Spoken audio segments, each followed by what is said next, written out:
ওই কোন শালারে আমাকে পিছন থেকে ঘুষি মারলো। এ কথা বলতেই আরেক পিস পড়লো। তখন আমার ডাইনি বান্ধবী আমার সামনে এসে বলল, কাইল্লা রাসিল্লা, আমি মারছি তোরে ঘুষি, এখন দেখি আমাকে কিছু কর। তোর মতো ডাইনিকে মেরে আমার হাত নষ্ট করতে চাই না। তোর গা থেকে এমনিতেই দুর্গন্ধ আসছে। কি বললি হারামি? আমার গা থেকে দুর্গন্ধ আসছে? তুই জানিস আমি সকালবেলা ডেটল সাবান দিয়ে গোসল করে এসেছি। এই তুই সকালবেলা গোসল করে আসিস কেন? রাতে কি বিছানায় হিসু করিস নাকি? রাসিল্লা, আমি তোকে আজকে মেরেই ফেলবো। তুই এসব আমাকে কি বলছিস? এই বলে নিজেও আমার মাথার চুল টানতে লাগলো।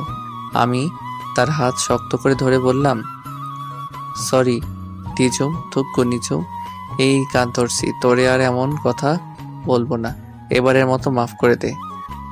ঠিক আছে, আজকের জন্য তোকে মাফ করে দিলাম। এবার বল তো, কোন পিচ্চি মেয়ের প্রেমে পড়েছিস? আরে কোনো পিচ্চি মেয়ের প্রেমে পড়ি নাই, আমি তো এমনি গানটা কপি করে গাইছি। তাই? তাহলে এবার বল, আজকে সকালে কলেজে আসার সময় আমাকে ফোন করিস নাই কেন? আসলে রাইসার স্কুলে দেরি হয়ে গেছে, তাই ওরে দ্রুত বাইক দিয়ে স্কুলে দিয়ে আসলাম। এই কারণে তোকে ফোন দিতে পারি নাই, সরি দোস্ত। ঠিক আছে, এবার চল, ক্লাসের সময় হয়ে গেছে। আমিও আর বসে না থেকে দুজনে ক্লাসের দিকে যেতে লাগলাম। ক্লাসে যেতে যেতে আপনাদের পরিচয়টা দিয়ে দিই। আমি আপনাদের সুনামধন্য সেই পুরনো রোমান্টিক গল্প লেখক কাইল্লা রাসিল্লা, সরি প্রবাসী রাসেল। আমার পরিবারের সদস্য 4 জন, বাবা মা এবং আমার ছোট আদরের কলিজার বোন রাইসা আর আমি। আমাদের নিজস্ব ব্যবসা প্রতিষ্ঠান আছে, আব্বু ওগুলো দেখাশোনা করে, আম্মু বাসায় থাকে। আমি ইন্টার ফাইনাল ইয়ারে পড়ি, আর আমার ছোট বোন রাইসা এবার ক্লাস 5-এ পড়ে। আর ওই যে আমার একটা ডাইনি বান্ধবী আছে না নিঝুম, ওর সাথে কলেজে ওঠার পর থেকে পরিচয়। নিঝুমের বাবা আমাদের অফিসের ম্যানেজার হিসেবে কাজ করেন। আর কিছু জানতে হবে না, গল্পের সাথেই থাকুন, সবকিছু জানতে পারবেন। দুজনে একসাথে ক্লাসে চলে গেলাম। নিঝুম গিয়ে তার বান্ধবীদের সাথে বসলো, আর আমি আমার বন্ধুদের সাথে বসলাম। কিছুক্ষণ পর স্যার ক্লাসে ঢুকলো। ক্লাসের সকল ছাত্রছাত্রী দাঁড়িয়ে সালাম দিল। স্যার চেয়ারে বসে সবাইকে বসতে বলল। তো যাই হোক, সব ক্লাস শেষ করে বাহিরে আসলাম। তখন আমার বন্ধু রিফাত এসে বলল, রাসেল, তোর সাথে আমার পার্সোনাল কিছু কথা আছে। কি কথা? তাড়াতাড়ি বলো। রাইসাকে স্কুল থেকে নিয়ে বাসায় যেতে হবে। আসলে আমার নিঝুমের বান্ধবী রিয়াকে অনেক ভালো লাগে। তুই একটু ওকে বলে তার বান্ধবীর সাথে আমার লাইনটা করিয়ে দে না। ও তাহলে এই কথা? এই কারণে তো বলি তুমি বারবার মেয়েদের দিকে তাকিয়ে থাকো কেন? তার মানে রিয়ার দিকে তাকিয়ে থাকো? ঠিকই বলেছিস, রিয়াকে প্রথম দেখায় ভালোবেসে ফেলছি। প্লিজ বন্ধু, তুই আমার আর রিয়ার লাইনটা করে দে। লাইন করে দিলে আমি কি পাবো সেটা আগে বলো।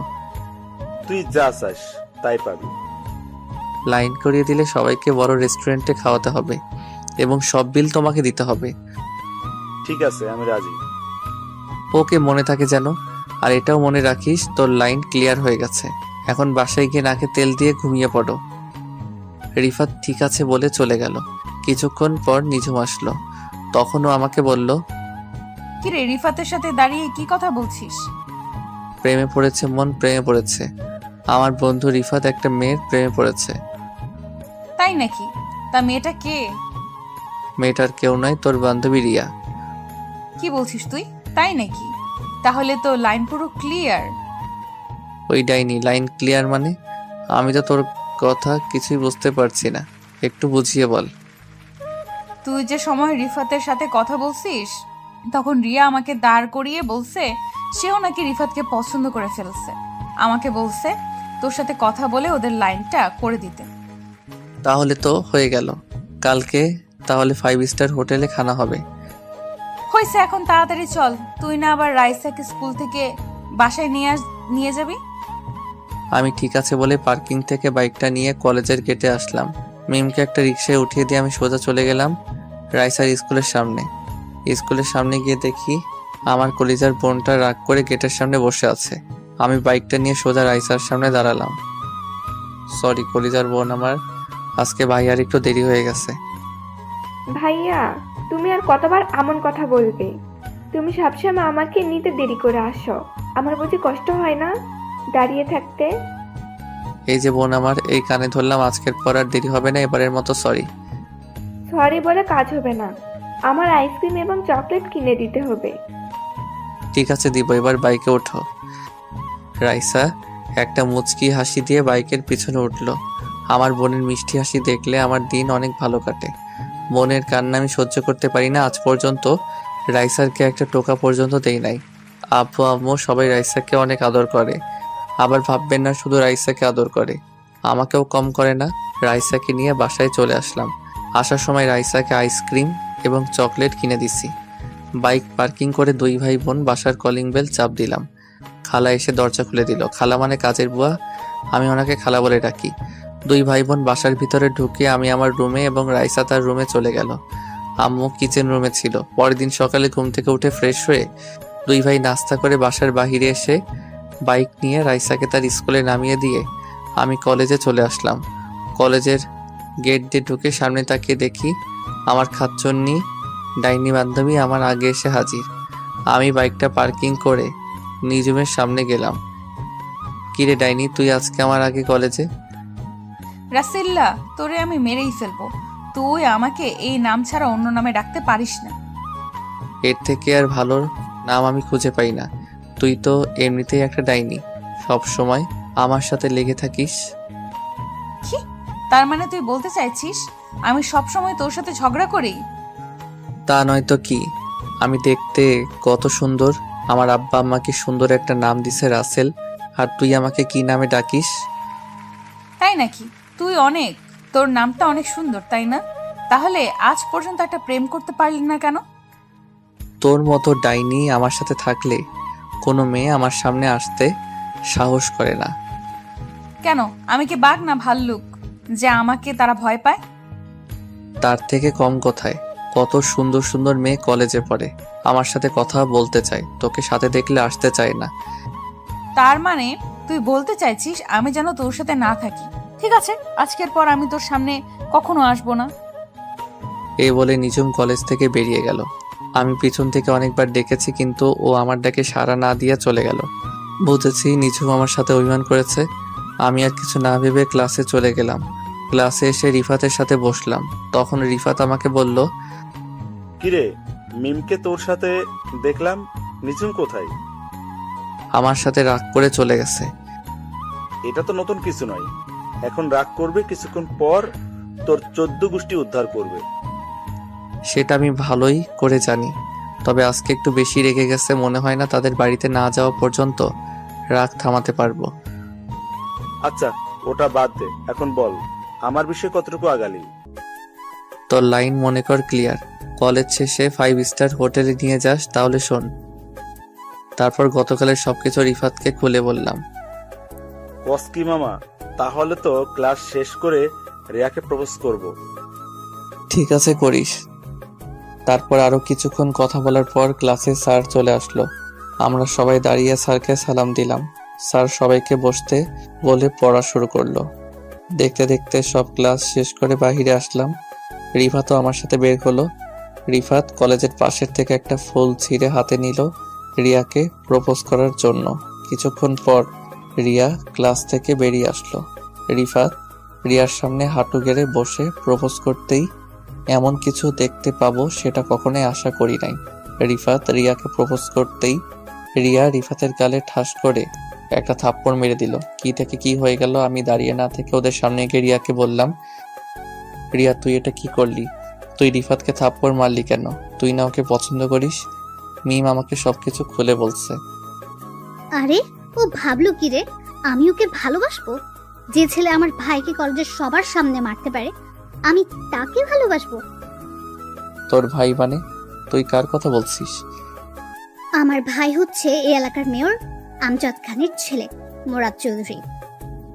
রিফাত, তার মানে আমি অসুস্থ থাকা অবস্থায় তুই যে ছেলেকে মারছিস, রিয়া সেই ছেলের কথা বলছে? রাসেল, আর ওই ছেলেটাকে কেন মেরেছি তুই তো সবকিছু জানিস। ও আচ্ছা, তার মানে ঘটনা এখানে। আর রিয়া তোর ভাই তোকে বলে নাই কেন রিফাত তোর ভাইকে মেরেছে? বলেছে, মুরাদ বলেছে। সে নাকি রাস্তা দিয়ে বাইক চালিয়ে আব্বুর এক জনসভায় যাচ্ছিল। তখন হঠাৎ রিফাত কিছু ছেলে নিয়ে আমার ভাইকে আটকে কলেজের মাঠে নিয়ে এসে অনেক মারে। এজন্য আমি এই কলেজে নতুন ভর্তি হই, আমার ভাইয়ের প্রতিশোধ নিতে। এবার রিয়া আমার কথা শোন, তোর ভাই কি করেছে জানিস? রিফাতের বোন পায়েলকে প্রতিদিন কলেজ যাওয়া আসার সময় ডিস্টার্ব করতো, তাই রিফাত ওকে মারলো। তোর মাথা ঠিক আছে? আমার ভাই প্রতিদিন ওর বোনকে কিভাবে ডিস্টার্ব করলো? আমার ভাই যেদিন মার খেয়েছে ওই দিনই কানাডা থেকে দেশে এসেছে। এসেও আব্বুর সাথে দেখা করতে যাচ্ছিল। আমরা দুই ভাই বোন জমজ হয়েছি। মুরাদ কানাডা পড়াশোনা করেছে আর আমি দেশে করতাম। কি বলছিস তুই? তাহলে মনে হয় এখানে মিস্টেক হয়ে গেছে, তুই ওকে মাফ করে দে। না, আমি ওকে কখনো মাফ করব না। এই বলে রিয়া চলে গেল। বেচারা রিফাত চেহারা মন মরা করে দাঁড়িয়ে আছে। তখন আমি বললাম, চিন্তা করিস না, রিয়ার মনে তোর জন্য একটু ভালোবাসা থাকে, তাহলে দেখবি রিয়া ঠিকই তোর কাছে ফিরে আসবে। এখন বাসায় চলে যা। রিফাত কিছু না বলে চলে গেল। হঠাৎ আমার মনে পড়লো, রাইসাকে তো স্কুল থেকে নিতে হবে, স্কুল তো ছুটি হয়েছে, প্রায় 1 ঘন্টার উপরে হয়েছে। আল্লাহ জানে আমার কপালে কি আছে। আমিও দাঁড়িয়ে না থেকে বাইক নিয়ে সোজা রাইসার স্কুলের সামনে চলে আসলাম। কিন্তু স্কুলের সামনে এসে দেখি রাইসা নেই। তখন আমি স্কুলের দারোয়ান চাচাকে বললাম, চাচা আমার বোন রাইসা কোথায়? ওকে তো দেখছি না। রাইসা মামুনিকে গেটের সামনে দাঁড়িয়ে থাকতে দেখলাম, এখন কোথায় গেছে বলতে পারবো না। আমি একটু আগে গেট রেখে দোকানে গিয়েছি, এসে দেখি রাইসা নেই। আমি তো মনে করছি তুমি এসে নিয়ে গেছো। চাচা আমি তো মাত্র আসলাম, কলেজে একটা কাজে দেরি হয়ে গেছে। তাহলে তুমি বাসায় একটা কল দিয়ে দেখো, হয়তো তোমার পরিচিত কেউ নিয়ে গেছে। আমি চাচার কথা মতো বাসায় আম্মুকে ফোন দিলাম। আম্মু ফোন ধরার পর আমি বললাম, আম্মু রাইসা কি বাসায় গেছে? রাইসাকে তো সেই কখন তোর আব্বু বাসায় নিয়ে এসেছে। অফিস থেকে তোর বাসায় একটা কাজের জন্য আসছিল, তখন রাইসার স্কুলের সামনে থেকে তোর আব্বু রাইসাকে নিয়ে আসে। ওহ আসলে আম্মু আমি কলেজে একটা কাজে আটকে গেছি, তাই দেরি হয়ে গেছে। ঠিক আছে, সমস্যা নেই, তুই এখন তাড়াতাড়ি বাসায় আয়। আম্মু আমি বাসায় আসতে একটু লেট হবে, কারণ নিজুম ডাইনি আজকে আমার সাথে রাগ করেছে। আগে ওর রাগটা কমিয়ে আসি। তোরা দুইটা কি ভালো হবি না? সব সময় টম অ্যান্ড জেরির মতো লেগে থাকিস কেন? আচ্ছা ঠিক আছে, তোমার সাথে বাসায় আসলে কথা বলবো, এখন রাখি। এই বলে ফোন কেটে দিয়ে বাইক চালিয়ে সোজা নিজমের বাসার সামনে চলে আসলাম। কিন্তু বাসার সামনে এসে আমি পুরো থ হয়ে গেলাম। নিজমের বাসার সামনে এসে দেখি তাদের বাসায় তালা দেওয়া। আমি পকেট থেকে মোবাইল বের করে নিজমের মোবাইলে ফোন দিলাম, কিন্তু অবাক করার ব্যাপার হলো নিজমের মোবাইল বন্ধ বলছে। আমি অনেকবার নিজমের মোবাইলে ফোন দিলাম, কিন্তু বারবার বন্ধ বলছে। মনটা পুরো খারাপ হয়ে গেল। আমি আর দাঁড়িয়ে না থেকে বাসায় চলে আসলাম।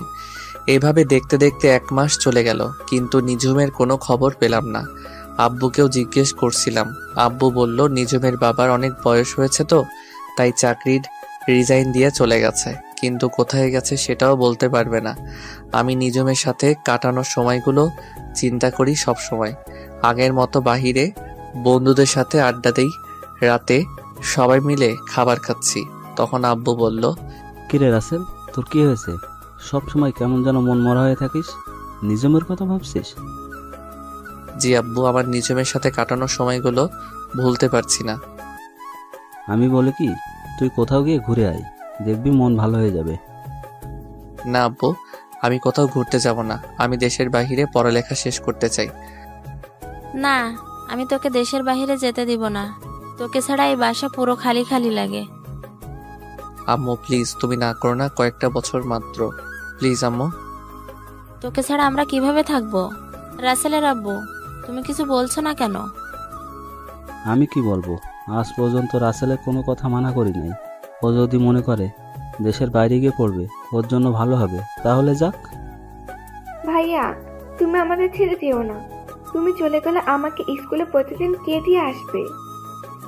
রাইসা বোন আমার, রাগ করিস না, আমি ছুটি পেলে চলে আসবো। আব্বু তুমি সবকিছু ব্যবস্থা করো। তাহলে তুই কানাডা, আমার এক বন্ধু আছে, ওদের ওখানে চলে যা। আমি আকরামকে সব কিছু বলে রাখবো। আমি ঠিক আছে বলে রুমে চলে আসলাম। আকরাম হচ্ছে আব্বুর ছোটকালের বন্ধু। দেখতে দেখতে আমি এখন বিমানের ভিতরে বসে আছি। আব্বু 15 দিনের ভিতরে সবকিছু ঠিক করে ফেলছে। আসার সময় আম্মু এবং রাইসা অনেক কান্নাকাটি করছে। তাদের কোনো রকম বুঝিয়ে চলে আসলাম। সকাল 10টায় বিমানে উঠলাম, বিকাল 5টায় কানাডা চলে আসলাম। দেখতে দেখতে 5টা বছর চলে গেল। বেশি বড় করলাম না, গল্পের মূল কাহিনীতে আসতে হবে তাই। 5 বছরে আমি ইন্টার শেষ করে আব্বু কানাডা আকরাম আঙ্কেলের সাথে যে ব্যবসা করত সেটার দেখাশোনা করছি। এবার ভাবছি নিজের মাতৃভূমিতে চলে যাব। তবে কানাডা এসে অনেক বন্ধু বান্ধব হয়েছে আমার। রাতে আঙ্কেল আন্টিকে বলছি আমি কালকে বাংলাদেশে যাব। তারা মনটা খারাপ করে বলল ঠিক আছে যেও। মন খারাপ করার কথা, 5টা বছর তাদের এখানে ছিলাম, মন তো খারাপ হবেই। তো যাই হোক, 2 দিন পর সবার কাছ থেকে বিদায় নিয়ে এয়ারপোর্টে চলে আসলাম। আমি রাতেই অনলাইনে টিকিট কেটে রেখেছি। দেখতে দেখতে আমি এখন বাংলাদেশ এয়ারপোর্টে আছি। বাড়ির কেউ জানে না আমি যে আজকে বাংলাদেশে আসব। আব্বু যদি জানতো আমার জন্য গাড়ি পাঠিয়ে দিত, কিন্তু আমি তাদের সারপ্রাইজ দিব। এয়ারপোর্টের ভিতরে সব কাজ শেষ করে বাইরে আসলাম। তারপর একটা ট্যাক্সি নিয়ে বাসার উদ্দেশ্যে রওনা দিলাম। অনেক বছর পর বাংলাদেশে বাতাস গায়ে লাগলো। কতই মিস করছিলাম, সবকিছু পরিবর্তন হয়ে গেছে। গাড়ি চলছে তার আপন গতিতে। হঠাৎ আমাদের গাড়িটা 2 জন পুলিশ হাতের ইশারা দিল। ড্রাইভার গাড়িটা তাদের সামনে থামালো। একজন পুলিশ ড্রাইভারকে গাড়ি থেকে নামতে বলল, সাথে আমাকেও। আমি গাড়ি থেকে নেমে পুলিশের কাছে গেলাম। তখন আমি বললাম, স্যার আমাদের গাড়িটা কেন থামানো হলো? এই রাস্তা দিয়ে প্রতিদিন চোরাই মাল সাপ্লাই হয়, তাই ওই চোরেদের ধরার জন্য প্রতিটা গাড়ি আমরা চেক করছি। আপনি কিছু মনে করবেন না, আমরা আপনার গাড়িটাও একটু চেক করব। ঠিক আছে করেন, তবে আমি একটা কথা বলি। আমি কানাডা থেকে বাসায় ফিরছি। আমার কিছু মাল আছে, তবে আপনি ওটা চেক করতে পারবেন না। যদি ওটা চেক করার ইচ্ছা হয় তাহলে কষ্ট করে আমার বাসায় গিয়ে চেক করবেন, কারণ আমার অনেক মাল গাড়িতে। সরি স্যার, আমরা বাসায় গিয়ে চেক করতে পারবো না, এটা আমাদের ডিউটি। তবে স্যার আপনার পরিচয়টা দিলে ভালো হয়। জি অবশ্যই, আমি এই দেশের চৌধুরী গ্রুপ অফ ইন্ডাস্ট্রি কোম্পানির মালিক আসলাম চৌধুরীর একমাত্র ছেলে রাসেল চৌধুরী। কি আপনি আসলাম চৌধুরীর ছেলে? সরি স্যার, আমরা বুঝতে পারি নাই। আপনি যেতে পারেন। শুনুন স্যার, আইন সবার জন্য সমান। আমার বাবার পরিচয় পেয়ে আপনি আমাকে চার্জ করবেন না। এটা কেমন কথা আপনি আমার গাড়ি চেক করেন? সরি স্যার, আমি পারবো না। আপনার বাবার কানে যদি এই কথা যায় তাহলে আমার চাকরি থাকবে না। আপনি কিছু বলবেন না স্যার? আপনি যদি আমার গাড়ি চেক না করেন তাহলে আমি বাবার কাছে বলবো। এবার আপনি বলুন কি করবেন? পুলিশ লোকটা আর না দাঁড়িয়ে থেকে আমার গাড়িটা কোনো রকম চেক করে বলল, স্যার হয়ে গেছে, আপনি এখন যেতে পারেন। হঠাৎ আমার পিছন থেকে মেইলি কণ্ঠে একটা মেয়ে বলল, কি হয়েছে আনোয়ার চাচা? আমি দূর থেকে এতক্ষণ তাকিয়ে দেখলাম আপনি এই লোকটার সাথে অনেকক্ষণ দাঁড়িয়ে কথা বলছেন এবং কোনো রকম গাড়িটা চেক করছেন। সমস্যা কি আমাকে বলুন। আসলে নিঝুম মামুনি, উনি হচ্ছেন এই শহরের আসলাম চৌধুরীর একমাত্র ছেলে রাসেল চৌধুরী। এবার আমি ওই মেয়েটার দিকে তাকালাম। মেয়েটার দিকে তাকিয়ে আমি পুরো থ হয়ে গেলাম। এ আর কেউ নাই, নিঝুম। নিঝুমকে দেখে আমি সাথে সাথে জড়িয়ে ধরলাম, কিন্তু নিঝুমকে জড়িয়ে ধরার পর এমন কিছু হবে সেটা কখনো ভাবতে পারিনি। আমি নিঝুমকে জড়িয়ে ধরার পর নিঝুম আমাকে জোর করে ছাড়িয়ে গালে ঠাস করে একটা থাপ্পড় মেরে দিল। থাপ্পড় মেরে নিঝুম বলতে লাগলো, তো সাহস কি করে হলো রাস্তায় তুই একজন এসআইকে জড়িয়ে ধরিস? বড়লোকের ছেলে বলে সবাইকে পুতুল মনে করেছিস, যেমনে খুশি নাচবে? নিঝুম তুই আমার সাথে এমন করছিস কেন? এত বছর পর তোকে দেখলাম, তাই আবেগটা কন্ট্রোল করতে পারি নাই। এই মিস্টার, আমি আপনাকে চিনি না, আর রাসেল নামের কোনো ছেলের সাথে আমার কখনো পরিচয় ছিল না। আপনি এখন আসতে পারেন। আমি আর কোনো কথা বললাম না। নিঝুম সাধারণ একটা বিষয় নিয়ে এখন আমার উপর রেগে আছে, তাই বলে আমার সাথে এমন বিহেভ করবে? চোখ দিয়ে কখন যে 2 ফোঁটা পানি পড়ে গেল বুঝতে পারিনি। চোখের পানি মুছে গাড়িতে উঠলাম। একটা কথা বলতে কি, নিঝুম আগের থেকে অনেক সুন্দর হয়েছে, আর এসআই এর পোশাকে তো দারুণ মানিয়েছে নিঝুমকে। দেখতে দেখতে বাসার সামনে চলে আসলাম, কিন্তু বাসার সামনে এসে তো আমি আরো অবাক হয়ে গেলাম। বাসার সামনে এসে দেখি আমাদের বাড়িটা আলোকসজ্জা দিয়ে সাজিয়ে রেখেছে। বাসায় কি হচ্ছে আমি তো কিছুই জানি না। আমি গাড়ি থেকে নেমে দারোয়ান চাচাকে গেট খুলতে বললাম, তারপর গাড়ি বাসার ভিতরে ঢুকলো। আমি দারোয়ান চাচাকে বললাম, চাচা বাসায় এত সুন্দর করে সাজানোর কারণ কি? ও মা, সে কি তুমি কিছুই জানো না? আজকে রাইসা মামুনির জন্মদিন, সেজন্যই তো এত আয়োজন। ও শিট, আমি তো ভুলেই গেছি। আজকে যে রাইসার জন্মদিন, যাক ভালোই হলো। রাইসার জন্য কানাডা থেকে ওর পছন্দের একটা ঘড়ি এনেছি, ওটাই উপহার দিব রাইসাকে। আমি চাচা এবং ড্রাইভারকে বললাম আমার মালগুলো বাসার ভিতরে নিয়ে আসতে। আমি বাসার কলিং বেল চাপ দিলাম। খালা এসে দরজা খুলে দিল। বাসার ভিতরে ঢুকে দেখি পুরো বাসা মেহমান দিয়ে ভরপুর, সব নামি দামি গেস্ট। ও আপনাদের তো বলতে ভুলে গেছি, পুরো বাড়ির চারপাশে পুলিশে পাহারা দিচ্ছে। শহরের নামকরা ব্যবসায়ী মেয়ের জন্মদিন বলে কথা। হঠাৎ কোথা থেকে রাইসা আমাকে দেখতে পেয়ে দৌড়ে এসে জড়িয়ে ধরল এবং কান্না শুরু করে দিল। আমি রাইসাকে বললাম, এই রাইসা, কান্না করছিস কেন? ভাইয়া তুমি আজকে বাড়িতে আসবে, সেটা আগে বলো নাই কেন? আরে আমি তো তোদের সারপ্রাইজ দিব বলে বলি নাই। তাই বলে তুমি এইভাবে আসবে? তুমি জানো তোমাকে আমি অনেক মিস করছি। হয়েছে বোন, এবার কান্না বন্ধ কর। এখন তো চলে আসছে, এবার বল আব্বু আম্মু কোথায়? আম্মু পাকঘরে আছে, আব্বু তার গেস্টদের সাথে কথা বলছে। ঠিক আছে, আমি আব্বু আম্মুর সাথে দেখা করে আসি। রাইসা ঠিক আছে বলে আমার সাথে যেতে লাগলো। হঠাৎ একটা জায়গায় চোখ পড়ল। আমি মনে মনে বলতে লাগলাম, ও এখানে কেন? আপনারা ঠিকই ধরেছেন, এ আর কেউ নয়, নিঝুম। কিন্তু নিঝুম আমার আগে বাসায় আসলো কিভাবে? হয়তো এসআই দেখে তাড়াতাড়ি চলে এসেছে। আমি আসতেই একটু জ্যামে পড়েছি, তাই হয়তো আমার আগে এসেছে। তবে নিঝুম দাঁড়িয়ে ছেলেদের সাথে হেসে হেসে কথা বলছে, সেটা আমার অনেক খারাপ লাগলো। আমি আর দাঁড়িয়ে না থেকে আম্মুর কাছে গেলাম। আম্মু আমাকে দেখে জড়িয়ে ধরে কান্না করে দিল। তখন আমি বললাম, এই আম্মু, তুমি কান্না করছো কেন? তোমার কান্না আমার ভালো লাগে না। এটা দুঃখের কান্না নয়, সুখের কান্না। তুই আমাদের বলে আসলি না কেন? বললে কি সারপ্রাইজ দিতে পারতাম।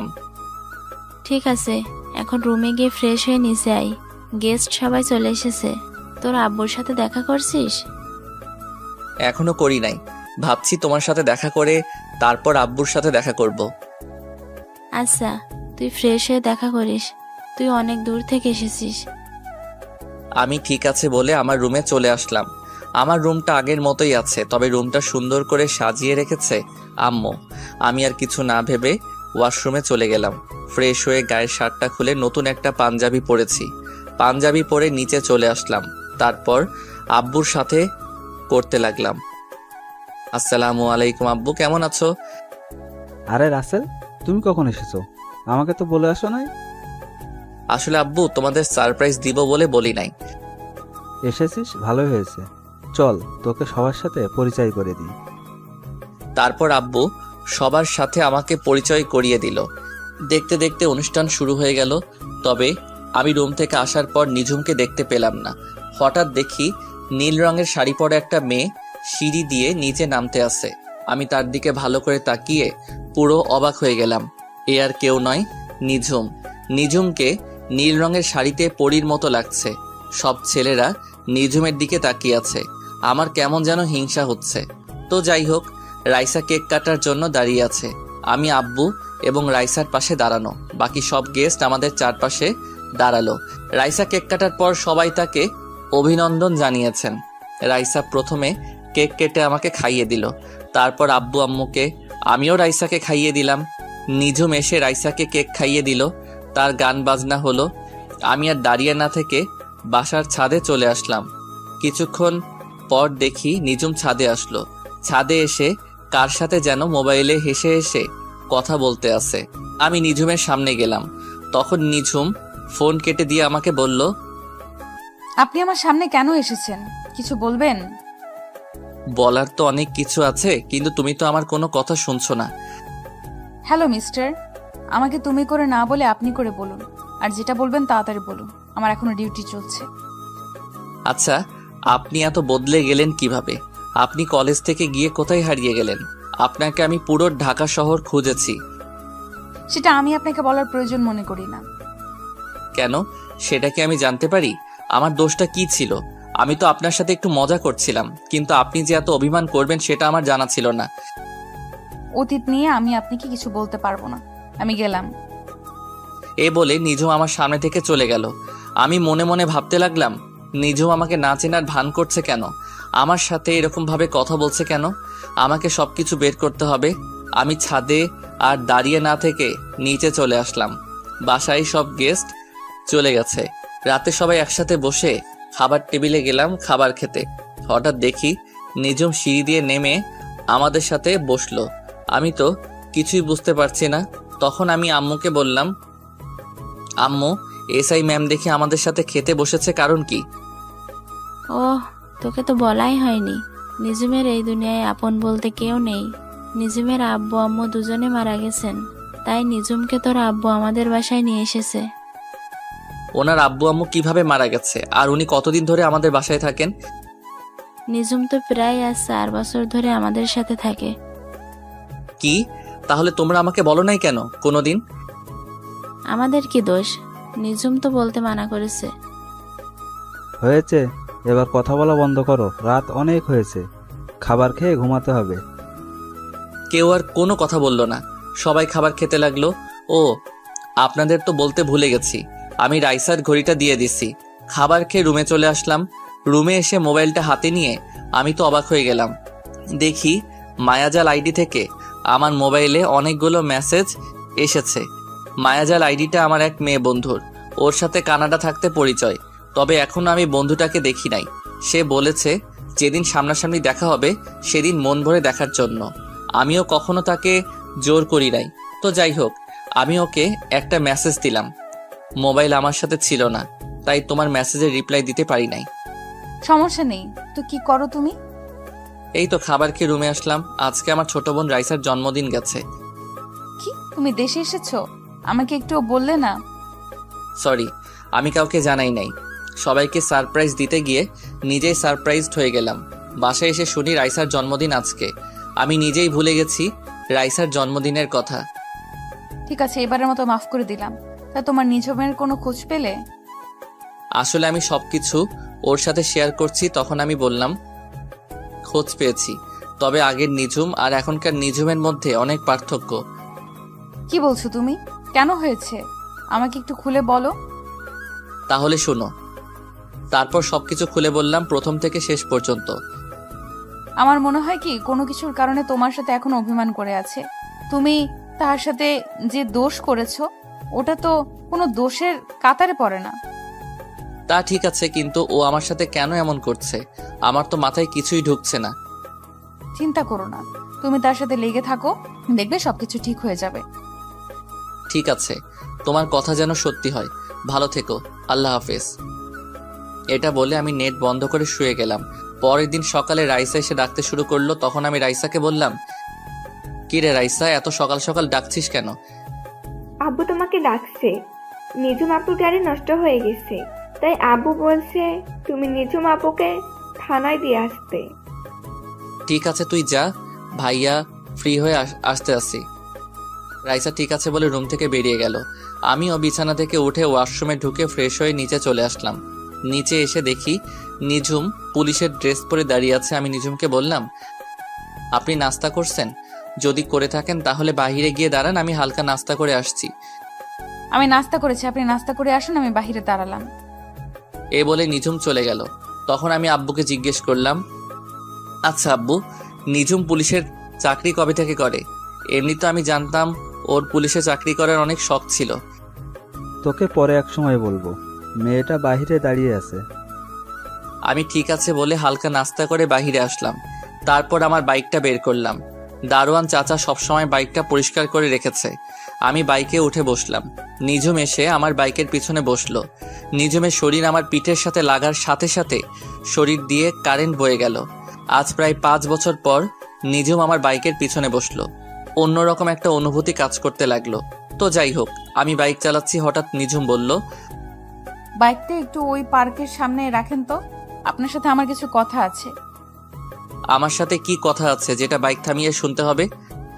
সেটা আপনি বাইক থামানোর পর শুনতে পারবেন। আপনাকে যেটা বলছি সেটা করেন। আমি বাইক পার্কিং করে নিজুমের সাথে পার্কের ভিতরে গেলাম, কিন্তু পার্কের ভিতরে যাওয়ার পর আমার সাথে এমন কিছু হবে সেটা আমি কখনো ভাবিনি। পার্কের ভিতরে যাওয়ার পর নিজুম আমাকে জড়িয়ে ধরে ঠোঁটের সাথে ঠোঁট লাগিয়ে কিস করতে লাগলো। এমনভাবে কিস করতে লাগলো মনে হয় অনেক দিন জমিয়ে রেখেছে। আমি অনেক কষ্টে নিজুমকে ছাড়িয়ে বললাম, কি ব্যাপার, আপনি আমাকে এভাবে কিস করলেন কেন? কিস করেছি, বেশ করেছি। কুত্তা বিলাই হনুমান, আমাকে এত বছর কষ্ট দিলি কেন? শুনুন, আমি বুঝতে পারি নাই আপনি যে আমার কথায় রেগে যাবেন। আমি তো শুধু মজা করছিলাম। ওই রাসিল্লার বাচ্চা, তুই আমাকে আপনি করে বলছিস কেন? আপনি একজন এসআই, আপনাকে তো সম্মান দিয়ে কথা বলতে হবে, তা না হলে তো থাপ্পড় মারবেন। আসলে ওই দিন রাস্তায় মানুষের সামনে জড়িয়ে ধরেছিস তো, তাই নিজেকে কন্ট্রোল করতে পারি নাই। ওই দিন না হয় নিজেকে কন্ট্রোল করতে পারেন নাই, তাহলে আজকে পার্কে এত মানুষের সামনে জড়িয়ে ধরে কিস করলেন কেন? আসলে তোকে সামনে দেখলে কেমন যেন জড়িয়ে ধরতে ইচ্ছে করে, তাই আজকে পার্কে জড়িয়ে ধরলাম। জড়িয়ে ধরলেন ভালো কথা, তাহলে আমাকে কিস করলেন কেন? ভালোবাসার মানুষকে কিস করতেই পারি, এটা স্বাভাবিক। ভালোবাসার মানুষ মানে? আপনি কি বলছেন? মাথা ঠিক আছে আপনার? আমি একজন এসআই, আমার মাথা সবসময় ঠিক থাকে। কিন্তু আমি তো কখনো আপনাকে ভালোবাসি নাই। ভালোবাসিস নাই, এখন থেকে ভালোবাসতে শুরু কর, আর তোর এই আপনি বলা বন্ধ কর। সরি নিজুম ম্যাম, আপনি একজন এসআই, আমি আপনাকে ভালোবাসতে পারবো না, কারণ অন্য আরেকজনকে ভালোবাসি। ও সরি, আমি বুঝতে পারি নাই, তুমি আমাকে মাফ করে দিও। ঠিক আছে, তবে এরকম ভুল আর যেন না করেন। তো চলুন আপনাকে থানায় নামিয়ে দিয়ে আসি। তোকে আর কষ্ট করতে হবে না, আমি একাই যেতে পারবো। এই বলে নিঝুম পার্ক থেকে বেরিয়ে গেল মন খারাপ করে। আপনারা কি মনে করেছেন আমি নিঝুমকে ভালোবাসি না? তাহলে ভুল ভাবছেন। আমি নিঝুমকে প্রথম দেখায় ভালোবেসে ফেলেছি। ওকে একটু কষ্ট দেওয়ার জন্য এমন করেছি, কারণ ও আমাকে থাপ্পড় মেরেছে, ওইটার জন্য একটু কষ্ট দিব। তো যাই হোক, আমি পার্ক থেকে বেরিয়ে বাইক নিয়ে বাসার দিকে আসার সময় হঠাৎ দেখি রিফাতের মতো একটা ছেলে ভিক্ষা করতে আসে। আসলে কানাডা যাওয়ার পর রিফাতের সাথে আর কোনো যোগাযোগ হয়নি। আমি বাইকটা নিয়ে ছেলেটার সামনে গেলাম। আমি দূর থেকে যেটা আন্দাজ করছি সেটাই হয়েছে। আমি রিফাতের সামনে যাওয়ার পর রিফাতের দিকে তাকিয়ে অবাক হয়ে গেলাম। কি রিফাত, কি হয়ে গেল? নোংরা জামা কাপড় পরে আছে, চেহারার দিকে তাকালে বোঝা যায় 2-3 দিন মনে হয় কিছু খাইনি। আমি রিফাতকে বললাম, কিরে রিফাত, কেমন আছিস? আর তোর এই অবস্থা কেন? তুই তো এমন ছিলি না, কি হয়েছে আমাকে সবকিছু খুলে বল। বন্ধু, তোকে সবকিছু বলবো। 2 দিন ধরে কিছু খাইনি, খুব ক্ষুধা লাগছে। এই 2 দিন ধরে পানি খেয়ে আসি। আমাকে হোটেলে ভাত খাওয়াবি? আরে তুই এটা কি বলছিস? তুই 2 দিন ধরে না খেয়ে আছিস, তাড়াতাড়ি আমার সাথে হোটেলে চল। এই বলে রিফাতকে নিয়ে একটা হোটেলে গেলাম। তারপর রিফাতকে পেট ভরে খাবার খাওয়ালাম। এরপর দুজনে রাস্তার পাশে একটা জায়গায় বসলাম। তখন আমি বললাম, এবার বল তোর এই অবস্থা কেন? তোদের তো কখনো কোনো কিছুর কমতি ছিল না। তাহলে শোন, এই সব কিছুর জন্য ওই রিয়া মেয়েটাই দায়ী। মানে কি বলছিস তুই? রিয়া তোর সাথে কি করেছে? রিয়া শুধু আমার সাথে করে নাই, ওর বাবা মিলে করেছে। তুই বলছিস না, রিয়ার মনে যদি আমার জন্য ভালোবাসা থাকে তাহলে রিয়া ঠিকই আমার কাছে ফিরে আসবে। সেটা তো আমি বলেছি, তারপর কি হলো? তোর কথা মতো রিয়া কিছুদিন পর আমার কাছে এসে ক্ষমা চেয়ে ভালোবাসি বলেছে, কিন্তু ওর মনে যে অন্যটা ছিল সেটা আমার জানা ছিল না। 2-3 মাস ভালোই আমাদের প্রেম চলছিল, হঠাৎ রিয়া আমার সাথে এমন কিছু করবে সেটা আমি কখনো ভাবিনি। হঠাৎ তোর সাথে রিয়া কি করেছে? হঠাৎ একদিন রিয়া আমাকে বলছে আমার বাবাকে নিয়ে যেন তাদের বাসায় যাই। আমিও আব্বুকে বুঝিয়ে রিয়াদের বাসায় আব্বুকে নিয়ে যাই। তাহলে একটু চলুন, ওখানে কি হয়েছে তাদের মুখ থেকে শুনে আসি। আমরা একটু অতীত থেকে ঘুরে আসি। রিফাত তার আব্বুকে নিয়ে রিয়াদের বাসার সামনে দাঁড়িয়ে কলিং বেল চাপ দিল। কিছুক্ষণ পর কাজের বুয়া এসে দরজা খুলে দিল। রিফাত এবং তার আব্বু ভিতরে গিয়ে সোফায় বসলো। কিছুক্ষণ পর রিয়া এবং রিয়ার আব্বু ওপর থেকে সিঁড়ি দিয়ে নেমে আসলেন। তখন রিয়ার আব্বু বলল, আরে খান সাহেব, কেমন আছেন? ব্যবসা বাণিজ্য কেমন চলছে? আলহামদুলিল্লাহ ভালো আছি। আপনি কেমন আছেন? ব্যবসা আল্লাহ দিলে ভালোই চলছে। আমিও ভালো আছি। তো যে জন্য আপনাকে ডেকেছি, আমার মেয়ে রিয়া এবং আপনার ছেলে রিফাত দুজন দুজনকে অনেক বেশি ভালোবাসে। তাই আমি কি বলতে চাইছি আপনি হয়তো বুঝতে পারছেন। বুঝতে পেরেছি। এখানে আমার কোনো আপত্তি নেই। আপনি একজন মেয়র মানুষ, আপনি যেটা ভালো মনে করবেন সেটাই করেন। ঠিক আছে, তবে আমার একটা শর্ত আছে। আপনি আপনার সব সম্পত্তি আপনার ছেলের নামে লিখে দিতে হবে। আরে এটা কোনো শর্ত হলো? আমার সম্পত্তির অর্ধেকের মালিক তো আমার ছেলে, আর আমি মরে গেলে তো সব কিছু আমার ছেলেরই হবে। ঠিক আছে, আপনি যদি এতে খুশি হন তাহলে আমি আজকে রিফাতের নামে বাকি অর্ধেক সম্পত্তি এবং আমার সব কিছু ওকে লিখে দেব। এরপর আরো কিছুক্ষণ কথা বলে রিফাত এবং তার আব্বু বাসায় চলে এসেছে। এক সপ্তাহের ভিতরে রিফাতের আব্বু সবকিছু রিফাতের নামে লিখে দিল। এর কয়েকদিন পর রিফাতের আব্বু অফিস থেকে বাসায় ফিরছিল, তখন হঠাৎ কিছু লোক রিফাতের আব্বুর গাড়ি দাঁড় করায়। রিফাতের আব্বু গাড়ি থেকে নামার সাথে সাথে লোকগুলো রিফাতের আব্বুকে গাড়ির সাথে বেঁধে ফেলার পর একটা গাড়ি থেকে রিয়া এবং রিয়ার আব্বু নেমে রিফাতের আব্বুর সামনে আসে। তখন রিফাতের আব্বু বলল, মেয়র সাহেব, আপনি এখানে? আর রিয়া মামুনি, তোমরা এখানে কেন? আপনি কি বুঝতে পারেননি? একটু অপেক্ষা করুন, তারপর সবকিছু বুঝতে পারবেন। তারপর রিয়া মোবাইলটা বের করে রিফাতকে ফোন দিয়ে বলল এই জায়গায় আসার জন্য। কিছুক্ষণ পর রিফাত চলে আসলো। তখন রিফাত বলল, আঙ্কেল এবং রিয়া, আমার বাবাকে এভাবে গাড়ির সাথে বেঁধে রেখেছো কেন? কারণটা বলি। কারণ হচ্ছে তোর বাবা তোকে যে সম্পত্তিগুলো লিখে দিছে সবগুলো আমার মেয়ের নামে লিখে দিবি, আর তা না দিলে তোর বাবাকে এখানে মেরে পুঁতে দিব। আমার কেউ কিছু করতে পারবে না। না রিফাত, তুই এটা করিস না, আমরা রাস্তার ফকির হয়ে যাব। আব্বু, আমার সম্পত্তি লাগবো না, আমি তোমাকে হারাতে পারবো না। দরকার হয় ভিক্ষা করে খাবো। আপনি বলুন কোথায় সই করতে হবে? তারপর রিয়ার আব্বু দলিল দিল। রিফাত বাবাকে বাঁচানোর জন্য সই করে দিল। এরপর থেকে রিফাত রাস্তায় রাস্তায় ভিক্ষা করে খায়। এই ছিল রিফাতের অতীতের সব ঘটনা। এবার বাস্তবে আসা যাক। আমি রিফাতকে বললাম, তাহলে এখন তোর বাবা মা কোথায়? আব্বু আম্মুকে নিয়ে এখন একটা বস্তিতে থাকি। আম্মু অসুস্থ হয়ে পড়ে আছে। আব্বু আমার মতো মানুষের কাছে ভিক্ষা করে। কি বলবো, বলার ভাষা হারিয়ে ফেলেছি। মানুষ মানুষের সাথে এমনটা করতে পারে? নিজের চোখ দিয়ে পানি পড়তে লাগলো। আমি চোখের পানি মুছে রিফাতকে বললাম, ঠিক আছে, আমাকে নিয়ে তোদের বস্তিতে চল, আমি তোর মাকে দেখব। রিফাত ঠিক আছে বলে আমার বাইকের পেছনে উঠল। কিছুক্ষণ পর বস্তিতে চলে আসলাম।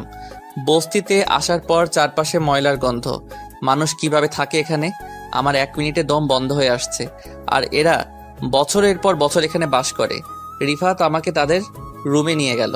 রুমে ঢুকে দেখি রিফাতের আম্মু একটা ছেঁড়া কাঁথা মুড়ি দিয়ে শুয়ে আছে। রুমে খাবার কিছু নেই। বাপ বেটা মিলে যা ইনকাম করে তা রিফাতের আম্মুর ঔষধে লাগে। আমি আর সহ্য করতে না পেরে রিফাতকে বললাম, রিফাত, আমি তোর কোনো কথা শুনবো না। তুই এখনই আন্টিকে কোলে নিয়ে বেরিয়ে আয়। আমি গাড়ি ঠিক করতে আসি। তোরা সবাই আজকে থেকে আমার বাসায় থাকবি, আর রিয়া আর মেয়রের ব্যবস্থা পরে করব। এই বলে আমি বস্তির ভিতর থেকে বেরিয়ে আসলাম। রিফাত ওর আম্মুকে নিয়ে কিছুক্ষণ পর বেরিয়ে আসলো। এর ফাঁকে আমি একটা গাড়ি ঠিক করে ফেলেছি। রিফাত ওর আম্মুকে গাড়িতে উঠালো। হঠাৎ রিফাতের আব্বু আসলো। ওনাকে দেখে আমি তো আরো অবাক হয়ে গেলাম। যে মানুষ সবসময় দামি দামি জামা কাপড় পরে থাকতো, আজ উনি একটা ছেঁড়া শার্ট গায়ে পরে ভিক্ষা করে। এরপর রিফাতের আব্বুকেও সাথে নিলাম। আমরা আগে একটা বড় হাসপাতালে রিফাতের আম্মুকে নিয়ে গেলাম। ডাক্তার রিফাতের আম্মুর কিছু পরীক্ষা করলো এবং কিছু ওষুধ লিখে দিল। বিকৃতিতে বলেছে ওষুধগুলো খেলে আল্লাহ দিলে সুস্থ হয়ে যাবে। তারপর রিফাতের আম্মুকে নিয়ে আমার বাসায় চলে আসলাম। বাসায় আনার পর আব্বু আম্মু সবাই অনেক খুশি হলো। আর বেশি বড় করলাম না। রাতে রিফাত সহ তার আব্বু আম্মুকে খাবার খাইয়ে দিলাম। রিফাত আমার সাথে ঘুমাবে। রাত্রে খাবার টেবিলে সবাই বসে খাবার খাচ্ছি, কিন্তু নিঝুম মন খারাপ করে খাবার খাচ্ছে। তখন আম্মু বলল, কিরে নিঝুম, তুই এমন মন মরা হয়ে আছিস কেন? শরীর খারাপ লাগছে নাকি? না আন্টি, আমি ঠিক আছি। আব্বু আম্মুর কথা মনে পড়ছে নাকি? না আন্টি, তেমন কিছু না, এমনিতেই ভালো লাগছে না। তোমরা খাও, আমি রুমে গেলাম। তুই তো কিছুই খেলি না। না খেলে শরীর আরো বেশি খারাপ করবে। একদিন রাতে না খেলে কিচ্ছু হবে না, আমি গেলাম। এই বলে নিঝুম রুমে চলে গেল। তখন আমি বললাম, আরে নিঝুমের আব্বু আম্মুর কি হয়েছে? তারা কিভাবে মারা গেল? নিঝুমের আব্বু চাকরি রিজাইন দেওয়ার পরে তাদের গ্রামের বাসায় চলে যায়। কয় মাস যাওয়ার পরে নিঝুমের আব্বু অনেক অসুস্থ হয়ে পড়ে। তারপর নিঝুম তার আব্বুকে নিয়ে ঢাকায় আসে। ঢাকায় আসার পর নিঝুমের আব্বুর ক্যান্সার ধরা পড়ে। যা টাকা জমানো ছিল সব টাকা শেষ হয়ে গেছে। আমি কিছুই জানতাম না, আমাকে একটাবার বলে নাই। হঠাৎ একদিন রাতে নিঝুমের আব্বু হাসপাতালে মারা যায়। নিঝুমের আব্বু মারা যাওয়ার পর নিঝুমের আম্মু স্ট্রোক করে মারা যায়। এরপর থেকে নিঝুম আমাদের সাথে থাকে। ও, তোমরা পরে খবর পেলে কিভাবে? আর নিঝুম পুলিশের চাকরি কবে থেকে করে? যেদিন নিজুমের আব্বু আম্মু মারা যায় সেদিন রাতে আমার অফিসের এক কর্মী তার বউকে নিয়ে হাসপাতালে যায়। তখন নিজুমকে দেখে সামনে যায়, গিয়ে দেখে ওর আব্বু আম্মুর লাশ। তখন ওই কর্মী আমাকে ফোন দিয়ে বলে, আমি সাথে সাথে হাসপাতালে ছুটে যাই। এরপর নিজুমের কাছ থেকে সব কিছু শুনি। তারপর নিজুমের আব্বু আম্মুকে ঢাকার বড় কবরস্থানে দাফন সম্পন্ন করে নিজুমকে আমাদের বাসায় নিয়ে আসি। সবকিছু বুঝলাম, এখনো তো বললে না নিজুম পুলিশের এসআই কিভাবে হলো? আসলে আমার সাথে তো প্রধানমন্ত্রীর সাথে ভালো সম্পর্ক, তাই ওনাকে বলে নিজুমকে পুলিশের এসআই বানিয়ে দিল। নিজুমের এমনিতেই পুলিশের চাকরি করার অনেক শখ, তাই ওকে এসআই পদ দিল। তার মানে ট্রেনিং ছাড়া সরাসরি পুলিশের এসআই? পুলিশের চাকরি কিভাবে করতে হয় ও কি বোঝে? পুলিশের কোনো যোগ্যতা ছাড়া ডাইরেক্ট এসআই? তো কি হয়েছে, এখন বেশি কথা না বলে খা। আমি আর কোনো কথা না বলে খাবার খেয়ে রুমে চলে আসলাম। রুমে এসে দেখি রিফাত ঘুমিয়ে গেছে। আমি বিছানায় শুয়ে মোবাইলটা হাতে নিয়ে পুরো টাস্কি খেয়ে গেলাম, কারণ মায়াজাল আইডি থেকে অনেকগুলো মেসেজ এসেছে। আমি সাথে সাথে রিপ্লাই দিলাম, কেমন আছো, কি করো, খাওয়া দাওয়া হয়েছে? আসলে মোবাইল আমার হাতে ছিল না, রুমে মোবাইল রেখে খাবার খেতে গিয়েছিলাম। তাই বলে তুমি এতগুলো মেসেজ একসাথে করবে? ঠিক আছে বাবা, তুমি একটা একটা করে রিপ্লাই দাও। আলহামদুলিল্লাহ ভালো আছি, আমি খাবার খেয়ে শুয়ে আছি। আমি তোমাকে একটা কথা বলতে চাই। কি কথা বলবে বলো? আসলে রাসেল, আমি তোমার সাথে কথা বলতে বলতে কখন যে তোমাকে ভালোবেসে ফেলেছি। তুমি কি পাগল হয়েছো? আজ পর্যন্ত তোমার নাম, বাড়ি কোথায়, তোমার চেহারা, তুমি ছেলে নামে কিছুই জানি না, শুধু মেসেজে কথা বলছি। এতেই তুমি আমাকে ভালোবেসে ফেলছো। কিন্তু আমি তো তোমাকে ভালোবাসতে পারবো না, কারণ আমার জীবনে একজন মনের মানুষ আছে। আমি তোমাকে বন্ধু ছাড়া কিছুই ভাবি না। ঠিক আছে, আজকে তাহলে তুমি আমার সাথে দেখা করো, তারপর আমার চেহারা, আমার নাম, বাড়ি কোথায় সবকিছু জানতে পারবে। দরকার নেই দেখা করার, আর করলেও কখন আমি তোমাকে ভালোবাসতে পারবো না। আমি একজনকে অনেক অনেক বেশি ভালোবাসি। আচ্ছা, সে মেয়েটা আমার থেকে বেশি সুন্দর হবে। আমি কি তোমাকে দেখেছি নাকি তুমি সুন্দর নাকি অসুন্দর? আর তুমি বিশ্ব সুন্দরী হলেও আমি তোমাকে ভালোবাসতে পারবো না।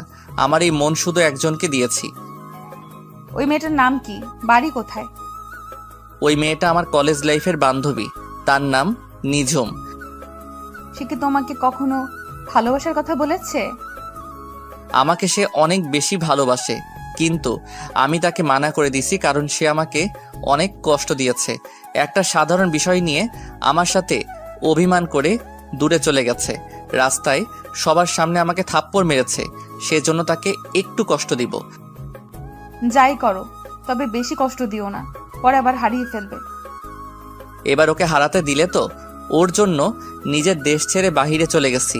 নিজের দেশে পুরো 1 মাস খুঁজেছি। আমাকে এত কষ্ট দেওয়ার জন্য তাকেও আমার ভালোবাসা পাওয়ার জন্য কষ্ট করতে হবে। ঠিক আছে, তোমার ভালোবাসা আর পেলাম না। আমার ভালোবাসা না হয় একতরফা নিয়ে বেঁচে থাকবো। এ বলে মায়াজাল অফলাইনে চলে গেল। আমি মোবাইল রেখে ঘুমিয়ে গেলাম। পরের দিন সকালবেলা সবাই মিলে নাস্তা করছি, আর নিঝুমের দিকে তাকিয়ে দেখি আজকে কেমন যেন খুশি খুশি লাগছে তাকে। গতকাল দেখলাম মন খারাপ, আজকে দেখি খুশি। আমি নিঝুমের দিক থেকে চোখ সরিয়ে ফেললাম। তখন আমি আব্বুকে বললাম, আব্বু তুমি রিফাতকে আমাদের অফিসে বড় একটা পোস্টে কাজে লাগিয়ে দাও। আরে এটা অনেক কথা বলছিস, রিফাত ওর নিজের অফিস মনে করে চালাবে, ওর যখন মন চায় অফিসে যেতে পারে। ঠিক আছে আঙ্কেল, তবে আম্মু আরেকটু সুস্থ হোক, তারপর যাব। ঠিক আছে বাবা, আমি তোমাকে এখন যেতে বলছি না। তবে আঙ্কেল, আমার একটা শর্ত আছে। আমি চাকরি করার পর আমি আব্বু আম্মুকে নিয়ে অন্য বাসায় থাকবো। তুমি একথা কেন বলছো সেটা আমি বুঝতে পারছি, সমস্যা নাই। আমি অফিস থেকে তোমাকে একটা ফ্ল্যাট দিব, তুমি ওখানে তোমার আব্বু আম্মুকে নিয়ে থেকো, আর অফিসে যাওয়ার জন্য একটা নিউ কার্ড তোমাকে দেয়া হবে। সেটা হলে তো আরো বেশি ভালো হয়। আপনি সবকিছু ব্যবস্থা করুন। আব্বু ঠিক আছে বলে রুমে চলে গেল। তখন নিঝুম আম্মুকে বলল, আন্টি আমি একটু মার্কেটে যাব, তুমি রাসেলকে বলো আমাকে নিয়ে যেতে। আপনার গাড়ি থাকতে আমাকে বলছেন কেন? আর আমি আপনাকে কোথাও নিয়ে যেতে পারবো না। রাসেল, মেয়েটা এত করে যখন বলছে, তুই বাবা নিঝুমকে নিয়ে মার্কেটে যা। আম্মু, এত সকালে কি এখনো মার্কেট খুলছে নাকি? সমস্যা নেই, মার্কেট না খোলা থাকলে আমি বসে থাকবো, তুমি চলে এসো। আমি ঠিক আছে বলে বাহিরে এসে আব্বুর নতুন গাড়িটা বের করলাম। কিছুক্ষণ পর নিজুম এসে বলল, তুমি গাড়ি নিছো কেন? তোমার বাইক নাও। হ্যালো এসআই ম্যাম, আমার যেটা ভালো লাগে আমি সেটাই নিব। আমি আপনার চাকর না যে আপনি যেটা বলবেন আমি সেটাই করব।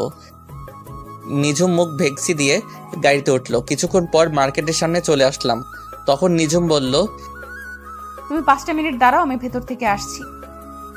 এই বলে নিজুম গাড়ি থেকে নেমে মার্কেটের ভিতরে ঢুকে গেল। আমি গাড়ির ভিতরে বসে মোবাইল টিপতে লাগলাম। প্রায় আধা ঘন্টা হয়ে গেল, নিজুমের আসার কোনো নাম গন্ধ নেই। 5 মিনিটের কথা বলে গেছে। আমি গাড়ি থেকে নেমে মার্কেটের ভিতরে গেলাম। অনেকক্ষণ খুঁজলাম, পেলাম না। তাই মার্কেট থেকে বের হয়ে আসতে হঠাৎ একটা জায়গায় চোখ পড়লো। একটু শিওর হবার জন্য সামনে গেলাম। তারপর নিজের চোখে যেটা দেখলাম তার জন্য মোটেও প্রস্তুত ছিলাম না। এটা আমি কি দেখলাম? নিজের চোখকে বিশ্বাস করাতে পারছি না। তাহলে চলুন কি দেখেছি। আমি দেখলাম একটা ছেলে নিজুমকে কিস করছে। নিজুমও ছেলেটার সাথে তাল মিলিয়ে যাচ্ছে। আমি আর 1 সেকেন্ড না দাঁড়িয়ে সোজা গাড়ির কাছে চলে আসলাম। এটা আমি কি দেখলাম? নিজুম এত খারাপ? গতকাল আমাকে ভালোবাসার কথা বলছে, একদিন না যেতে আরেকটা ছেলের সাথে নিজুম। তার মানে নিজুম এত খারাপ? আমি তাকে অনেক ভালো মনে করেছি। আমি মনে করছি কিছুদিন পর নিজুমকে আপন করে নিব, কিন্তু নিজুম যে এমন করবে সেটা কখনো ভাবতে পারিনি। এই সব কিছু ভাবছি আর চোখ দিয়ে পানি পড়তে লাগলো। কিছুক্ষণ পর দেখি নিজুম ওই ছেলেটাকে বিদায় দিয়ে গাড়ির কাছে আসছে। তার আগেই আমি চোখের পানি মুছে ফেলছি। নিজুম আমার সামনে এসে বলল, চলো, আমার কাজ শেষ, তুমি আমাকে থানায় নামিয়ে দিয়ে আসো। আচ্ছা ওই ছেলেটাকে? আপনাকে দেখলাম ওই ছেলেটার সাথে হেসে হেসে কথা বলতে। ওর নাম আকাশ। আমরা দুজনকে অনেক বেশি ভালোবাসি। ছেলেটা অনেক দিন আমার পেছনে ঘুরেছে, এমনকি আমাকে ভালোবাসার কথা বলেছে। আমি তাকে বারবার ফিরিয়ে দিয়েছি তোমার কারণে। কিন্তু তুমি তো আমাকে ভালোবাসো না, তুমি অন্য মেয়েকে ভালোবাসো। তাই আকাশকে আপন করে নিলাম। একদিন না যেতে আরেকটা ধরে ফেললেন? বাহ, ভালোই। ঠিক আছে, গাড়িতে ওঠেন, আপনাকে থানায় নামিয়ে দিয়ে আসি। এই বলে আমি গাড়িতে উঠলাম। নিজুমও গাড়িতে উঠলো। তারপর নিজুমকে নিয়ে থানায় চলে আসলাম। নিজুম গাড়ি থেকে নেমে সোজা থানার ভিতরে চলে গেল। আমি গাড়ি ঘুরিয়ে বাসায় চলে আসলাম। নিজের রুমে এসে বিছানায় শুয়ে শুয়ে অনেক সময় কান্না করছি।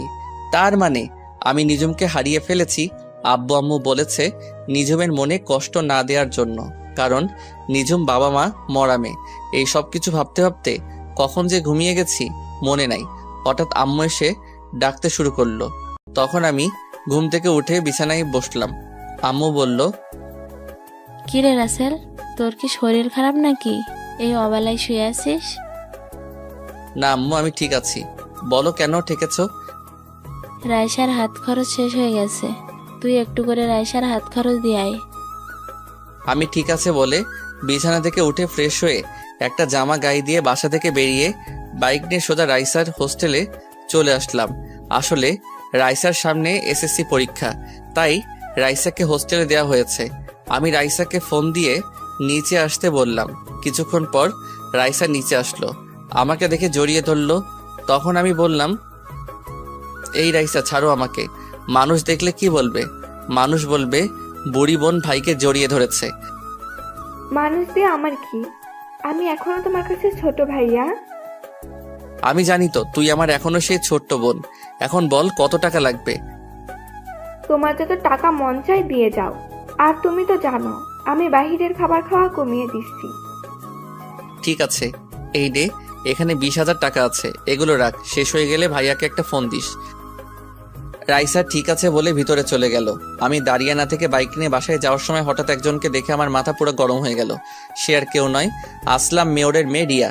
রিয়া দেখে একজন রিক্সা চালককে মারতে আসছে। আমি বাইক নিয়ে সোজা রিয়ার সামনে গেলাম। বাইকটা দেখে রিয়াকে ঠাস করে একটা থাপ্পড় মেরে দিলাম। রিয়া গালে হাত দিয়ে আমাকে বলল, রাসেল তুই আমাকে থাপ্পড় মারছিস কেন? তুই রাস্তায় এই বুড়ো মানুষটাকে মারছিস কেন? মারবো না তো কি করব? উনি আমার কাছ থেকে 50 টাকার ভাড়া 100 টাকা চাইলো কেন? চাচা, আপনি 50 টাকার ভাড়া 100 টাকা কেন চেয়েছেন? উনি মার্কেটে নিয়ে গিয়ে প্রায় 2 ঘন্টা দাঁড় করিয়ে রেখেছে, তাই আমি 50 টাকা বেশি চেয়েছি। এ কারণে মেয়েটা আমাকে মারছে। কিরে, চাচা যেটা বলছে সেটা কি সত্যি? ঠিক বলেছে। তাই বলে 50 টাকা বেশি চাইবে কেন? আমার ইচ্ছে করছে তোকে আরো কয়েকটা থাপ্পড় মারি। গরিব কি মানুষ মনে হয় না? তোর বাবার বয়সে একজন মানুষের গায়ে হাত তুলতে তোর হাতটা কাঁপলো না? না, আমার হাত কাঁপে না। এসব গরিব নোংরা মানুষদের আমি দেখতেই পারি না। দেখতে যখন পারিস না তাহলে নোংরা মানুষের রিকশায় উঠছিস কেন? আমার গাড়িটা হঠাৎ রাস্তায় নষ্ট হয়ে যায়, তাই কোনো গাড়ি না পেয়ে ওনার রিক্সায় উঠি। তুই এখনই আমার সামনে থেকে যা, তা না হলে রাস্তায় সবার সামনে আরো কয়টা থাপ্পড় মারবো। তোর বাপ মেয়ের দেখে মানুষকে মানুষ মনে করিস না। ঠিক আছে, আমি যাচ্ছি, তবে তোর এই থাপ্পড়ের প্রতিশোধ আমি কিন্তু নিবই। আরে যা যা, পারলে আমার বালটা সোজা করে দেখাইস। তোর মতো মেয়েকে সোজা করতে আমি রাসেল একাই যথেষ্ট। রিয়া আর কিছু না বলে চলে গেল। তখন আমি চাচাকে কিছু টাকা দিয়ে বাসায় পাঠিয়ে দিলাম। রাস্তার সব মানুষ এতক্ষণ দাঁড়িয়ে দাঁড়িয়ে আমার কাহিনী দেখেছে। হয়তো তারা ভাবছে আমার মতো ছেলের এত সাহস কোথা থেকে আসলো। এলাকার মেয়রের মেয়ের গায়ে হাত তুলছি। তো যাই হোক, আমি বাইক নিয়ে সোজা বাসায় চলে আসলাম। বাসায় এসে নিজের রুমে চলে গেলাম। তারপর ফ্রেশ হয়ে খাবার খেয়ে রুমে চলে আসলাম। দেখতে দেখতে সপ্তাহখানিক চলে গেল। নিজুমের সাথে এখন আগের মতো কথা বলি না, আর নিজুমও আমার সাথে তেমন কথা বলে না, কারণ নিজুম তার আকাশকে নিয়ে সবসময় বিজি থাকে। আমি নিজেকে অনেক কন্ট্রোল করে রাখছি। রাতে বিছানায় শুয়ে শুয়ে মোবাইল টিপতে আসি। হঠাৎ নিজুম আমার রুমে আসলো। তখন নিজুম আমাকে বলল, রাসেল, তোমাকে একটা কথা বলার আছে। কি কথা বলবেন? একটু তাড়াতাড়ি বলুন, আমি একটু বাহিরে যাব। আসলে আমি আকাশকে অনেক ভালোবাসি। আকাশ বলছে আঙ্কেল আন্টির কাছে আমাদের ব্যাপারে বলতে, কিন্তু আমি ভয় বলতে পারছি না। তুমি একটু আমার হয়ে বলে দাও না। সরি, আমি পারবো না, আপনারটা আপনি বলুন। প্লিজ রাসেল, আমি আকাশকে হারাতে পারবো না। আকাশের বাসায় আকাশকে বিয়ের জন্য চাপ দিচ্ছে। আমার বুকটা ফেটে যাচ্ছে নিজুমের এমন কথা শুনে। যে মেয়ে আমাকে ভালোবাসার কথা বলে, পরের দিন আরেকটা ধরতে পারে, তাকে কিভাবে বিশ্বাস করব? তখন আমি নিজুমকে বললাম, ঠিক আছে, আমি আব্বু আম্মুকে সময় করে বলবো, আপনি এখন আসতে পারেন। নিজুম আর কোনো কথা না বলে আমার রুম থেকে বেরিয়ে গেল। নিজুমের এমন কথা শুনে মনটা খারাপ হয়ে গেল, কারণ নিজুমকে আমি অনেক ভালোবেসে ফেলেছি। কিন্তু নিজুম আর আকাশের কাহিনীটা আমার চোখের সামনে ভেসে উঠলে নিজুমের প্রতি ঘৃণা হয়। না, ওর মতো মেয়ের জন্য নিজেকে কষ্ট দিয়ে লাভ নেই। ও ওর মতো থাকুক, আমি আমার মতো চলি। তো যাই হোক, রাতে বাসা থেকে বেরিয়ে একটু বাহিরে গেলাম। বাহিরের কাজটা সেরে আবার বাসায় চলে আসলাম। রাতে বিছানায় শুয়ে শুয়ে মোবাইল টিপতে আসি, হঠাৎ মায়াজাল থেকে মেসেজ আসলো। কেমন আছো রাসেল? কি করো? রাতের খাবার খেয়েছো? আলহামদুলিল্লাহ ভালো আছি, তুমি কেমন আছো? আর আমি এখনো রাতের খাবার খাইনি, আর একটু পরে খাবো। আলহামদুলিল্লাহ, আমিও ভালো আছি, তবে বেশি ভালো না। আর তোমার নিঝুমের সাথে প্রেম কেমন চলছে? নিজুম আমাকে ভালোবাসার কথা বলে এখন অন্য আরেকজনকে ভালোবাসে। কি বলছো তুমি? একটা মেয়ে একদিনে কেমন করে পাল্টে গেল? সেটা তো আমিও ভাবছি, কিন্তু তাদের দুজনকে দেখে বোঝা যাচ্ছে একজন আরেকজনকে অনেক বেশি ভালোবাসে। তাহলে তুমি নিঝুমকে তোমার ভালোবাসার কথা বলে দাও। না, আমি চাই না ওর মনে কষ্ট দিতে। সে যদি আকাশ ছেলেটাকে নিয়ে সুখে থাকে, তাহলে আমি আর ওদের ভিতরে ঢুকতে চাই না। তুমি কি পারবে নিঝুমকে ছাড়া থাকতে? তোমার কষ্ট হবে না? কষ্টকে মাটি চাপা দিয়ে রেখেছি। আচ্ছা ঠিক আছে, ভালো থেকো। আমাকে খাবার খাওয়ার জন্য ডাকছে। এই বলে অফলাইনে চলে গেলাম। আমি মায়াজালের সাথে কথা বলার ফাঁকে খালা খাবার খাওয়ার জন্য ডেকে গেছে। আমি রুম থেকে বেরিয়ে খাবার টেবিলে চলে গেলাম। সবাই মিলে একসাথে খাবার খেলাম। নিজুমকে দেখে বোঝা যাচ্ছে সে অনেক খুশি। খুশি থাকবেই না কেন, মনের মতো ভালোবাসার মানুষ পেয়েছে। আমি খাবার খেয়ে রুমে চলে আসলাম। কিছুক্ষণ পর রিফাত আমার রুমে আসলো। ও, আপনাদের তো বলতে ভুলে গেছি, রিফাত এখন আব্বুর সাথে অফিসে দেখাশোনা করে। রিফাত আমার রুমে এসে বিছানায় বসে বলল, কিরে রাসেল, তোরে দেখি সবসময় চুপচাপ থাকিস, কি হয়েছে তোর? আমার আবার কি হবে, আমি তো ঠিকই আছি। রাসেল, তুই আমার কাছে কিছু লুকাইস না, কি হয়েছে আমাকে খুলে বল। ঠিক আছে, তুই যখন বলেছিস তাহলে শোন। তারপর রিফাতকে সবকিছু খুলে বললাম। এটা আমার বিশ্বাস হচ্ছে না, নিজুম এত খারাপ মেয়ে হতে পারে না। আমি নিজের চোখে তাদের দুজনকে কিস করতে দেখেছি। মাঝে মাঝে চোখের দেখা ভুল হয়। আমি তোকে একটা বুদ্ধি দেই, সেটা কাজে লাগিয়ে দেখতে পারিস। তাহলে বুঝতে পারবো নিজুম কি তোর সাথে অভিনয় করেছে নাকি আকাশকে সত্যি ভালোবাসে। দেখি শুনি তোর কি বুদ্ধি। তাহলে শোন, তুই একটা মেয়ে ভাড়া কর, তারপর ওই মেয়েটিকে নিয়ে সবসময় নিজুমের সামনে চলাফেরা করবি, আর নিজুমের রিয়াকশন দেখবি। মেয়েটার সাথে এমন ভাবে চলবি যেন বয়ফ্রেন্ড গার্লফ্রেন্ডের মতো লাগে, তারপর বোঝা যাবে। তোর কি মনে হয় এমনটা করলে সবকিছু বুঝতে পারবো তো? 109% কাজে লাগবে। তুই ট্রাই করে দেখ। ঠিক আছে, কালকে থেকে শুরু করব। তবে মেয়ে পাবো কোথায়? হোটেলে মেয়ের অভাব আছে নেই, ওখান থেকে একটা ভাড়া করে নিয়ে আসবি। তাই বলে হোটেলের মেয়ে নিয়ে আসবো? আরে মা তো কিছুদিনের জন্য। ঠিক আছে, কালকে একটা মেয়ে হোটেল থেকে নিয়ে আসবো। এখন রুমে গিয়ে শুয়ে পড়। রিফাত ঠিক আছে বলে তার রুমে চলে গেল।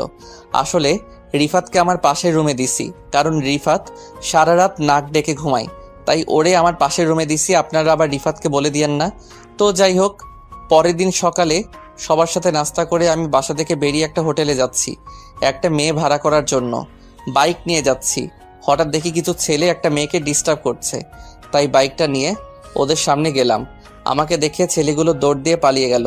তখন মেয়েটি আমাকে বলল, আপনাকে অনেক ধন্যবাদ ভাইয়া, আপনি না আসলে ওই ছেলেগুলো আমার সাথে খারাপ কিছু করতো। তোমার নাম কি? বাসা কোথায়? ভাইয়া আমার নাম আখি, আমি কলেজে পাশের বস্তিতে থাকি। তোমার বাসা ওইদিকে, আর তুমি এদিকে কি করো? আসলে ভাইয়া, আমার একটা বান্ধবীর সাথে ওর বাসায় গিয়েছিলাম। ঠিক আছে, তুমি আমার বাইকের পিছনে ওঠো, আমি তোমাকে বাসায় পৌঁছে দিচ্ছি। সমস্যা নেই ভাইয়া, আমি হেঁটে হেঁটে যেতে পারবো। তুমি ভাবলে কেমন করে আমি তোমাকে একা একা যেতে দিব? বেশি কথা না বলে আমার বাইকের পিছনে ওঠো। আখি আর কোনো কথা না বলে আমার বাইকের পিছনে উঠলো। কিছুক্ষণ পর আখির বস্তিতে চলে আসলাম। আখি বাইক থেকে নেমে বস্তির ভিতরে চলে গেল। আমি আখির পিছনে তাদের বস্তির ভিতরে ঢুকলাম। ভিতরে ঢুকে দেখি ওই রিক্সা চালক চাচার পাশে আখি মন খারাপ করে বসে আছে, আর দুজন দুজনকে বলছে, কিরে আখি, তোর বান্ধবী চাল দিয়েছে? চাল না দিলে আজকে না খেয়ে থাকতে হবে। না বাবা, ওদের চাল নাকি শেষ হয়ে গেছে। আমি অসুস্থ না হলে আজকে না খেয়ে থাকতে হতো না। পকেটে একটা টাকাও নেই, ওষুধ আনতে পারছি না। ওই দিন একটা ছেলে কিছু টাকা দিছে, ওই টাকাগুলো বাসা ভাড়া দিয়ে দিছি। চাচা আর আখির কথা শুনে মনটা খারাপ হয়ে গেল। এত কষ্টে চাচার দিন কাটছে, আমি আর দাঁড়িয়ে না থেকে বস্তি থেকে বাইরে এসে মার্কেটে চলে গেলাম। তারপর এক বস্তা চাল, ডাল, আলু, পেঁয়াজ, রসুন, গরুর মাংস, ডিম, তেল ইত্যাদি বাজার করে বস্তিতে চলে আসলাম, আর ওদের জন্য কিছু খাবার নিয়ে আসলাম। তারপর একটা ট্যাক্সি করে সব বাজারগুলো নিয়ে বস্তিতে চলে আসলাম। ট্যাক্সি ড্রাইভার আর আমি বাজারগুলো তাদের বাসায় নিয়ে গেলাম। তখন আখি বলল, আরে ভাইয়া, আপনি এখানে? আর এই বাজার কার জন্য এনেছেন? এইসব বাজার তোমাদের জন্য। আমি তোমার পিছনে এসে সবকিছু শুনেছি, আর এখানে তোমার জন্য কিছু জামা নিয়ে এসেছি, আর তোমার আব্বুর জন্য ওষুধ আর এই পাঞ্জাবি আর লুঙ্গি নিয়ে আসলাম। বাবা, তোমার এই ঋণ কখনো শোধ করতে পারবো না। আপনি আমাদের জন্য এত কিছু করছেন কেন? ওই যে তুমি আমাকে ভাইয়া বলে ডাকছো, তাই তোমার ভাইয়া তোমাদের জন্য বাজার করে এনেছি। আর আখি, তুমি কি পড়াশোনা করো? এসএসসি পরীক্ষা দেইনি, কারণ আব্বু পরীক্ষার টাকা ম্যানেজ করতে পারে নাই। ঠিক আছে, আজকে থেকে এই তোমাদের সব দায়িত্ব আমার উপর। তোমাকে আবার ভর্তি করে দিব, ভাইয়া তোমার সবকিছু ঠিক করে দিব। আখি আমাকে জড়িয়ে ধরে কান্না করে দিল। তখন আমি বললাম, এই পাগলি, কান্না করছিস কেন? সুখের খবর শুনে কেউ কি কান্না করে নাকি? তারপর আখিকে নিয়ে তার স্কুলে আবার ভর্তি করিয়ে দিলাম, আর স্যারকে বলেছি এবারে পরীক্ষা আমার বোন দিবে, আপনি সবকিছু ব্যবস্থা করুন, যত টাকা লাগে আমি দিব। স্যার বলেছে ঠিক আছে। তারপর আখিকে বস্তিতে রেখে আমি বাসায় চলে আসলাম। বাইক পার্কিং করে সামনে যাকে দেখলাম তাকে দেখে তো আমি পুরো অবাক হয়ে গেলাম। সামনে যাকে দেখলাম সে আর কেউ নয়, আকাশ। কিন্তু